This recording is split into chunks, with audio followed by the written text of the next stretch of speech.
terus ngegas tanpa strategi. Jadi gimana cara bedain antara mental petarung yang sehat sama mental nekat yang justru bikin bisnis stuck di tempat? Dipersilahkan, Bapak. Oke, terima kasih pertanyaannya Kakak Alfa tadi ya, bukan Indo ya.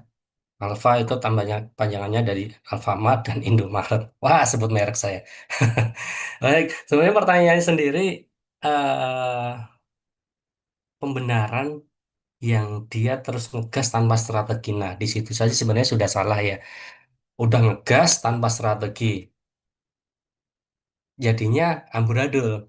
Jadi kalau saya jawab di chatbox itu, yang lebih simpelnya adalah ketika kita menjadi mental petarung nih, pastinya ketika kita ngegas dan ada peta di tangan, ketika ada sesuatu di jalan di depan itu, ketika di depan di peta itu kan kadang kalau di peta ada macet itu kan kita biasanya pilih jalan yang eh, lebih lebih damai, lebih tidak macet dari yang kita lalui. Atau di depan itu ada portal katakan, oh berarti otomatis kita harus lewat jalan lain dong.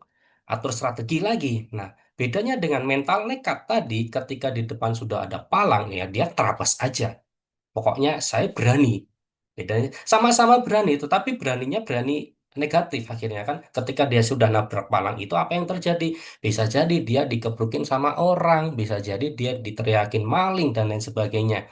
Tapi yang pasti perbedaan dari growth mindset yang tadi itu, pembenaran dan mental petarung itu, pertama ada ketika dia ada rintangan, kalau yang mental petarung itu dia pastinya akan beradaptasi, dia akan belajar. Oh, kalau ada seperti ini berarti saya harus seperti ini nih.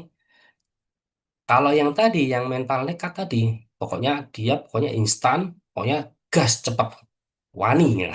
Kalau bahasa Jawa, bahasa bahasa boneknya itu salam satu satu wani kalau nggak salah ya, para bonek itu. Nah, pendekatannya dia mengambil resiko tetapi berdasarkan data-datanya. Ada tuh. Kalau sudah dia melakukan, dia meminta feedback pasar. Lalu dia akan menguji dugaan-dugaannya, menguji hipotesinya. Berbeda dengan tadi yang hanya modal nekat, dia ngambil resiko atau ngegas tanpa analisis, tanpa data, dan bahkan dia mengabaikan bahaya seperti tadi ketika ada palang, ketika ada cerukan, ketika ada polisi itu dia gas aja. Apa yang terjadi? Ya dia jatuh, ya dia dikebrukin, dia dibilang maling dan lain sebagainya. Lalu ketika mental petarung ketika dia gagal, dia resilient, dia belajar dari kegagalan tersebut.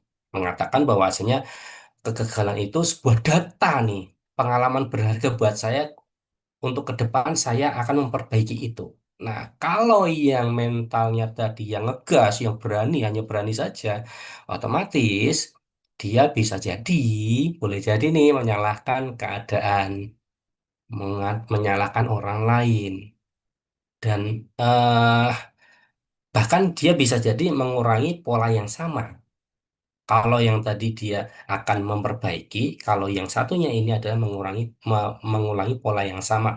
Dan pastinya paling pokoknya adalah si mental petarung yang positif ini tadi, dia akan memakai strateginya dengan beradaptasi sesuai kegagalannya tadi.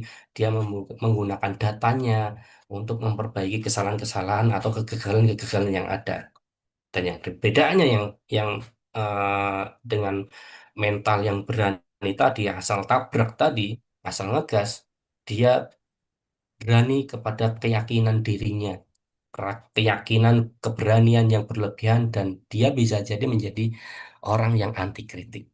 Begitu Mbak, jawaban dari saya. Semoga dapat membantu mencerahkan dari Kakak Alvan tadi ya. Terima kasih. Assalamualaikum warahmatullahi wabarakatuh.